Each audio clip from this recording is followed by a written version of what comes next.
প্রকৃতি বড়ই অদ্ভুত এবং রহস্যে ভরা। প্রকৃতি প্রাকৃতিক নিয়মে যা কিছু তৈরি করে তা কিছু আবার প্রাকৃতিক নিয়মেই ধ্বংস করে দেয়। কোনোটাই কিন্তু চিরস্থায়ীভাবে প্রকৃতি তৈরি করে না।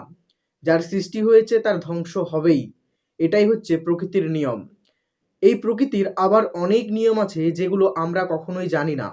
যে নিয়মগুলো জানতে আমাদের অনেকটা সময় লেগে যাবে, কিন্তু সেই সময়টুকু আমাদের হাতে নেই।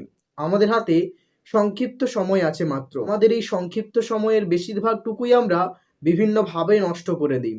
আমরা এই প্রকৃতিকে জানার জন্য সময় বের করে নিতে পারি না। আমরা সময়ের সমুদ্রে আছি ঠিকই, কিন্তু সর্বদাই আমাদের সময় নিয়ে একটা তাড়া আছে।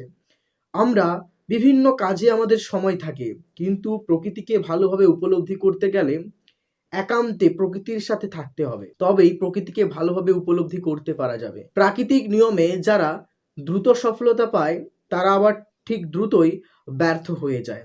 এই প্রকৃতিতে যারা দিনের পর দিন কষ্ট করে ধীরে ধীরে একটু একটু করে ওপরের দিকে ওঠে, তারা কিন্তু তাদের পতনটাও হয় ঠিক সেইভাবেই।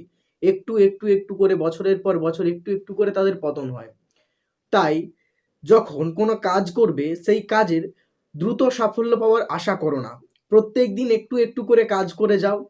সেই কাজে দক্ষ হতে শেখো, সেই কাজকে ভালোবেসে ফেলো, যাতে সেই কাজে কখনোই তোমার বোরিং ফিল না হয়। তৎক্ষণাৎ সাফল্য চাও, তবে তুমি তৎক্ষণাৎ সেই সাফল্যের চূড়া থেকে আবার কিন্তু মাটির নিচে নেমে যাবে। এই কথাটা সর্বদাই খেয়াল রেখে জীবনে যা কিছু শুরু করবে তাই শুরু করো।